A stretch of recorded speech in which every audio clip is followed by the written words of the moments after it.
what I'd quite like to do is I'd like to do something a little bit more serious. I did actually have another second channel I set up, but I never really had the time to develop it yet, called The Jolly Good Show. And when I started my YouTube channel, it was kind of cathartic. I was having a bad time at the time, and I had a lot of insomnia, and you can see, you know, I'm an insomniac. I was up at 4 this morning. I've got really weird body chemistry about sleeping, and in desperation, I started YouTube videos, and it was kind of same clothes actually. It was more about there was a lot of fitness and health aspect on that, making it me accountable. But yeah, my channel's gone a different direction now, and it's mainly teardowns. And I can tell you an interesting fact, by the way. Since I stopped making my daily videos, my subscriber views have halved. My subscriber watch time has halved. So, you know, thank you, subscribers. You were watching them all along. You were watching those daily videos all along. Thousands and thousands of minutes per month. And now you don't have them to watch. But interesting enough, though, my subscriber rate has gone up. So dropping the daily format has obviously improved my subscriber retention. My minutes have gone up, but not on the videos I'd have liked. So people, it's really funny. You can't choose what people like to watch, and they'll watch the ones you're not really particularly proud of. But hey, I'll take it, right? It pays for the channel. But don't worry, I'm making more content for you guys. So yeah, you were 8% of my channel, and now you're down to 3. So you're still there, but you're just not watching because I'm not making the content. So it's my bad. But to be fair, what I could do is probably just eat half of the content off, just delete it and just start republishing it. Because there's past like anything beyond a year and a half ago, like nobody was watching. I didn't have any subscribers at all, so it's hard to go back in time on YouTube. So I could repost that. So anyway, I digest. I was talking about my thing. So I had a second channel, and the second channel was going to be called something like The Jolly Good Show, because I was going to do a panel show, and I wanted people in it of people of similar age, and we were just going to shoot the shit really about issues, you know, be it fitness, diet, male. It was a male channel, so it'd be male health, mental health, depression, you know, a lot of those things that we don't talk about really, but we all have, you know. And I've got more stories to add to that now, and it's really funny. And I'll tell you one of my it's funny stories that you'd think people get embarrassed about, but you get less embarrassed, because I recently turned 40 this month, you know, beginning of the month. And it is a big milestone. Don't let anybody tell you it's not. You really do feel different at that point, because you think fuck, pardon my French, I have not got anywhere in my life where I imagined I'd be by now. I'm almost a full adult on paper, yet I'm halfway through my working life, if not more. I could be dead any time now. You know, people on borrowed time. You hear people dying from 45 if you're a male. It can happen, right? And I've not done anything. So that's my general view. But the embarrassing thing was, oh right, Andrew, you're fucked, mate. And literally 2 weeks before turning 40, 2 weeks before turning 40, I had a weird fucking feeling, and I was like, "There's something wrong here. There's something wrong with my arse." There's something wrong here. I don't know what it is. I'm shuffling because I'm sort of doing the shuffle. And yeah, turned out, apparently, that's my first hemorrhoid. So, and I thought that my world had ended. I was like, just kill me now. This is like, oh my god. And I was just like telling people, I was just like, look, this thing, it's horrible. I've got my arsehole itches and it feels weird. And apparently it was nothing. It was a nothing one. This is on the scale of hemorrhoids, this is a 1. However, I was just like, oh my god. Yeah, I'd never been so pleased. I think I mentioned it. Might have mentioned to Andrew in Twitter. Never so pleased. They do this thing called germaloids, which is a solid form of germaline. You remember germaline? You rub it on your hand and it has that smell, mentholy, whatever it is. And they do a solid form like that, just a suppository that you stick up your ass, and it's basically the same cream, just goes up there and it soothes it away. It's got lidocaine in it. And you're like, oh my god, that's just amazing. But that was the sort of thing that I was thinking about talking about on that channel, because it's just like, look, these are the things that go wrong, we all experience, and this is how you know, just deal with it, right? And it's funny. And you know, like I just been in America for a month. I've put on a lot of weight. In fact, the weight's not really changed, but my body fat ratio has changed. So I haven't been doing the exercise. So the muscle's been going, and fat's been thing. And it's about how do you get over those little bumps in your life. Like I did my first exercise today and I nailed it. But the thing about doing that is, in my mind, I was loving it. I was really loving it. And you just got to start. You got to get back into doing things that you love, you associate enjoyment with, and that camaraderie of doing stuff with the team. So yeah, I'm hoping that'll turn it round.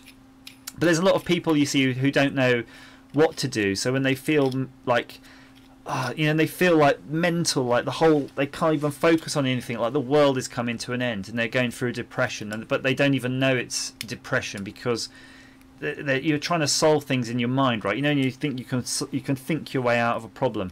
When you get that state, you just can't. You're dying mentally. There's nothing to do, and this is when people like top themselves and stuff. But it's just like through talking to people, and other people have that thing, and then how did they get over it? Oh, you want to talk to that thing, or you want to speak to that therapist, or whatever. Turns your life around, those conversations. They stop people being on the verge of divorce and suicide just because they're talking about it. And again, I didn't feel there was enough about that on YouTube. And as I say, once you hit a certain age, there's nothing to be embarrassed about. You know, we've got kids, we've got, you know, day-to-day issues, work issues. I think it's like, you know, look, youngsters, don't worry about it. And it's a bit like when you look back at yourself when you were at school and you were freaking out because you didn't do your homework and you were really upset because your teacher's going to tell me off, and you were like stressing and you couldn't think, and oh, mum, can't tell my mum, or like bullying and all that. Oh my god! But then you go to uni and you look back at yourself when you were in infant school and you're like, come on, they weren't problems really. And contextually, they seem so bad at the time, but they really weren't. That never goes. So you just get that through your whole life. You know, every year you look back at your previous year. Every month I look back at my previous month and think, what a dipshit. What stupid shit I got up to.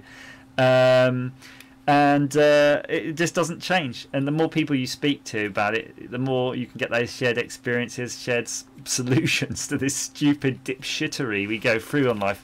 And like Andrew's saying there, mental health is a big thing. Too much alpha male bravado. Yeah, I mean, it really is. And it's again anti-bullying, hatred, phobias. I mean, and things happen, you know, like you're not aware of it. You know, we're dicking around on Twitter today, maybe somebody misinterprets that as me trolling them and they don't know how to deal with it, or just ask, or you know, or maybe I need to become more self-aware. Maybe we all do, you know. Are we being hurtful to people? Are we, you know, and it is funny.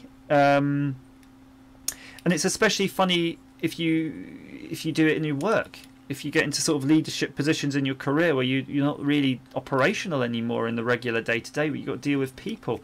This mindfulness is really helpful because you've got to interact now only with people, and things motivate people in totally different ways. And if people, you know, don't give a fuck about something, how do you turn that round? You go, why? How do you solve the problem? It's tricky stuff. But we should all be learning. There's two things I think we should learn. Andrew might agree on this. I think we should learn how to be a bit more mindful, for sure, and how to deal. If you ever have any sort of depression or issue like that, there's a lot of people do CBT, and that's basically like a grab bag of techniques that when you feel yourself getting stressed or getting into these, you know, negative thoughts that just keep going round and round, just a few ways of putting things in perspective.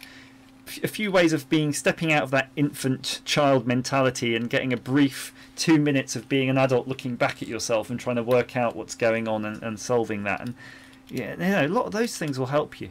You'll get times in your life when you've got kids, or when you first have kids, or when you first have deaths in the family, or when you first have public speaking events and you've never done anything like that. That's when it shows up the cracks, big time. Trust me, big time. Yeah, Robert's just saying he's just had a period of depression, and depression is such a weird one. So many people have it, really, when you talk to them. It's so common, it's just a normal thing, and people don't talk about it at all, which is just bonkers. Depression is, I like to think of it this way. People talk about it being sad. Oh, you're sad. Oh, you want to get out and be a bit happier. Yeah, okay. Depression isn't sadness. Depression is the absence of emotion, in my view, anyway. My feelings on it, my experiences. It's the absence of anything. You don't want to. It's not like you want to do or not want to do anything. You just don't. There's not that you don't care. You don't even have the feeling that you don't actually care. I'm not going to say suicide, because there's people who go on have these suicidal things, but I can empathise with a suicidal thought, because it's not suicide. I think it's a scale, but you might just, because you have this lack of feeling, it's just nothing. It's just a blackness in your mind. You just don't think about. It's weird. It's hard to. You're not operating on motivations that normal people relate to. You get to this point where you don't care whether or not you exist or not. So it would be, if I don't wake up in the morning, I'm okay with that. Yeah, that's I think the where the logic goes from. And then I think that might turn into, if you like driving fast or recklessly, it's where people just don't care. They're like numb now. They're becoming, maybe, I'm not going to say a psychopath, but maybe slightly, if you know what I mean. They're losing that ability to feel empathy and internalize emotions, those positive emotions. And that's, again, what the CBT and all that stuff's to do. It's just to say, look, whoa, let's step back here. Let's really put things into perspective. When you're feeling these dark thoughts, how do we address them? How do we recognize them? And you'll forget all of that. You'll forget those techniques. But the one thing that you will remember out of it is that you will have a sixth sense on when you feel it coming on. Now, I don't know what causes it. I don't know if it's physical stimulus. I don't know if it's chemical. I don't know what it is. It might just be a reaction to stress.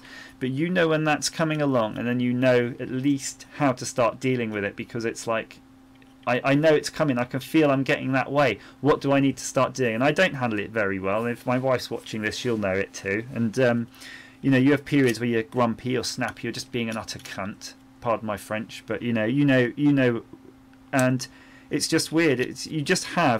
You might have these really weird touch points in your life that you and Andrew, I'm going to chat to you about what you just put there in a second. That seem totally arbitrary to other people, but they're the things that you really need to be right. Yeah. So for me, I really need neatness. And I know you're laughing, looking at the back office. No, but in the back office, everything is where it needs to be right now. I know where stuff is. Yeah. It's my operational mess. But when I go into my bedroom. And actually, I kind of had a separate bedroom for a while, because I was like a freak. But I need it to be like a hotel room. I can't have clutter. I couldn't have toys. I can't have mess. I can't have dust. I can't. I just need a place for me where I can just sit and that's my like little den. Yeah.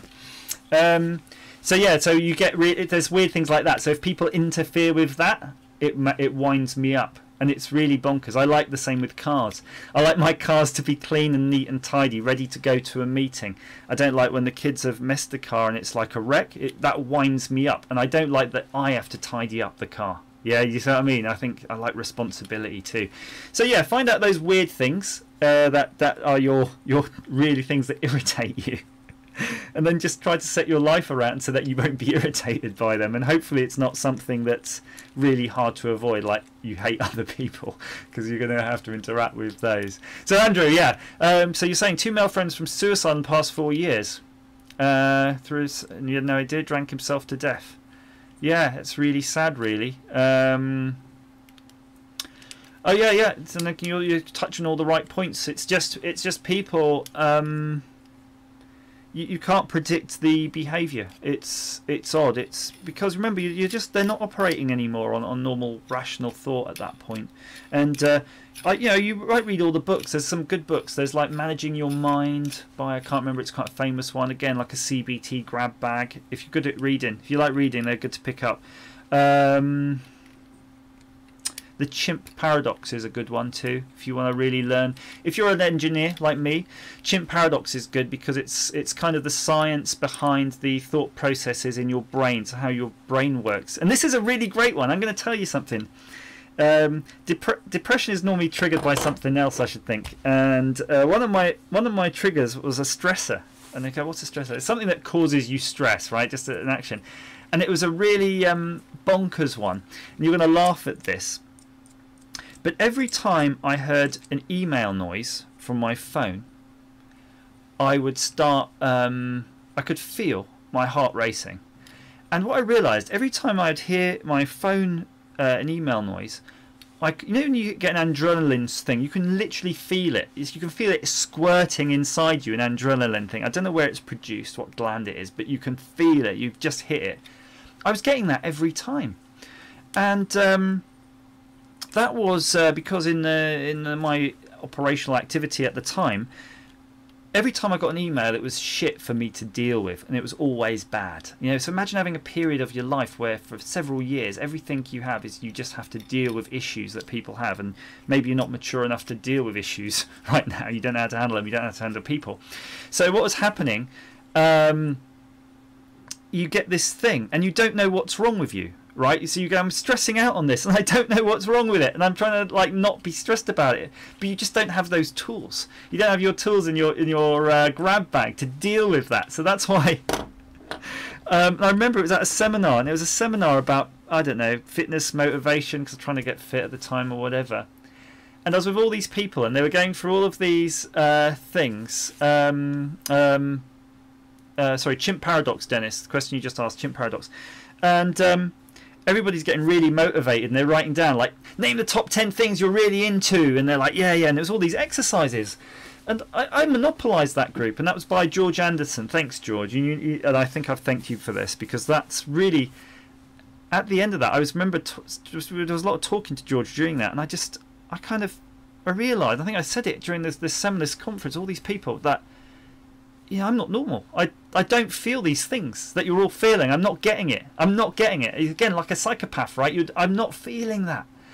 And that's when I just sort of started taking the first steps to realise that maybe I had some issue, or this stress issue causing maybe a depression, whatever. I don't know if it's officially depression, but I did go on the CBTs and stuff, and it all helped. I don't know. So you're not labelled, by the way. There's nothing in your medical record, I don't think, about this. It's not like there's light ways to deal with these. Just and to be honest, that went that sorted all that.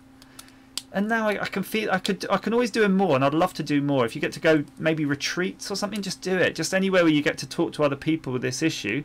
But maybe for me, maybe it's about time to start thinking about making that channel and getting some people on. And I don't know how to do it yet. Maybe it'll be virtual panel, and we just talk about some of these things. And you lot are probably going to be demented by it, because you'll probably hear me just saying the same thing now that I've just said again. And maybe I'm just going to keep saying it, not every episode, but just to reinforce this, because you never know when someone's just going to come in and start watching that, and if that's like the first thing on the video. If you're feeling this, just watch this other video right now. That's the first. That's your study guide to just getting on with it before you can even consider dealing with this other stuff in your life. If you feel like this, deal with this aspect first. And then with that, of course, I also started doing the business side too, because remember, I'm in business, and again, you need that same. There's other training to do the same thing, and it's the same kind of mindfulness thing that lets you get on with your kids and your wife and day-to-day life without being a total freak, just being mental and angry all the time. You have the same type of thing, CBT type things to do in business, because business is the same stuff. You've got the same interactions, and you've got to learn how to not let things get to you, how not to take things personal, how not to stress out about stuff you can't control. You can't control a lot in your life. Don't stress out about it. And also, you meet a lot of wankers in life, right? You've got to learn to steer clear of people who are going to annoy you. You've got to steer clear of people who are emotionally draining you, draining your resources, who are bitter, negative people, because just let it go. Just don't get involved in that. Let it go. Life really is short, and I can tell you, if you're young now, some of these, I know a lot. I know the profile on my channel, and they're all about the same age, but there are definitely some youngsters there who are like 15 and stuff like that. You know, you got just take it seriously. You don't want to get to like having these things when you're my age, like 40. And even if you're 40 and beyond, you've got another several decades probably of life if you're lucky in you. You don't want to be depressed. You know why? Because if you're depressed, you're not going to look after yourself. You're not going to look after your family. You're not going to enjoy those best years of your life. And you're not going to get, you know, if you need to keep your fitness up too. I'm going to bang on about fitness a lot if I do that channel, because I'm someone who struggles with it all the time. I was a big heavy guy and put a lot of work to not being a big heavy guy, and I'm on that slow slippery slope back up to being one, and that's a stressor to me. And again, I need support now to sort of get that turned round for myself, and it's only through talking in channels, hopefully like the one I've got in mind, that we're going to just, you know, really help reach out. And like Andrew said, it's saying those things. If you can stop other people feeling those things, or just, you know, being a prophylactic in their mental negativity, then it's just definitely worth doing. And I'm by no means, by the way, a good mouthpiece. I still have issues, and you know, I'm definitely not great on a lot of things. But if I can say one thing, over the last maybe 4 years, if I'm going to set a time period on it, I think you get there's a lot of maturing has gone on, and a lot of maturing has happened because of thinking about this stuff. Yeah.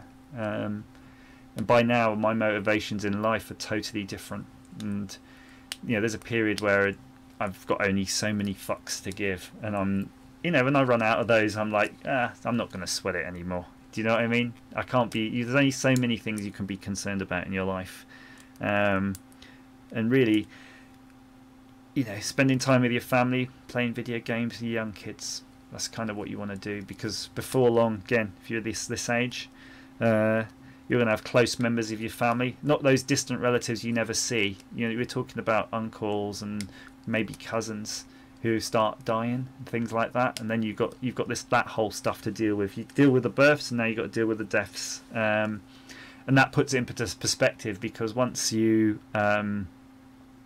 experience that, you really, and you know, you see all your family members crying, and it's just horrible. It's horrible, but it really makes you put into perspective, really, do I want to spend time being upset or negative or hanging around with dickheads and dipshits who don't add anything to my life?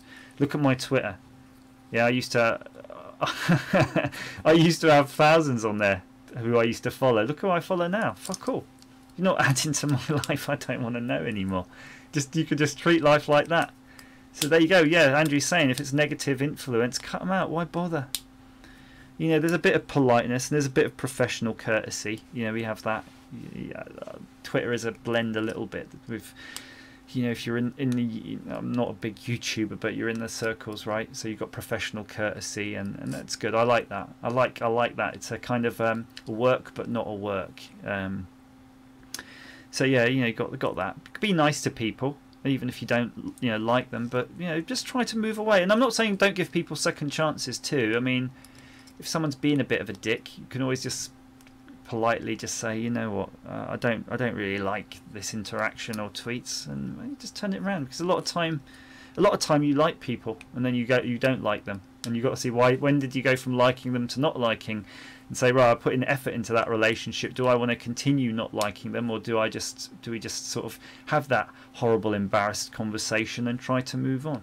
You know, you don't always. You got to just start learning to talk to people. Yeah.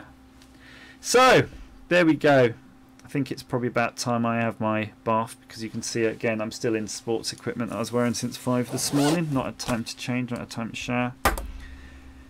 Not a time to look after yourself, remember, I'm part of that. But yeah, if there's any questions on these sorts of things, yeah, feel free to tweet me, message me. If I don't follow you back, you probably won't be able to DM me, but just give me a shout and put something in the normal message about it. But yeah, can we chat, and then I'll sort something out. But yeah. So this is a weird stream, you know. It's like an hour of gaming and then an hour and a half of bitching, but a bit of fun, wasn't it? So yeah, let me know what you think. Ping me on Twitter if you think it's an interesting idea anyway to explore some of this, either a YouTube channel or podcast on the male health and mental health. you know, maybe we could have a go at that. Maybe we could actually get real useful people on it as well who do work in the field. I don't know.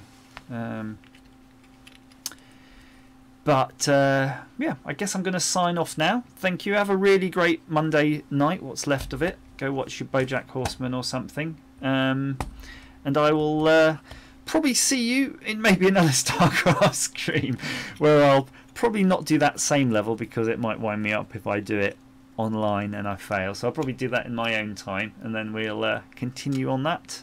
And hopefully I won't get bored of it like I got bored with Kerbal and other games that were expensive. And any of you with the Vive or Oculus, at some point we should try that out and really try that Star Trek thing. Thank you so much for watching, all of you guys. And yeah, all the best. Night.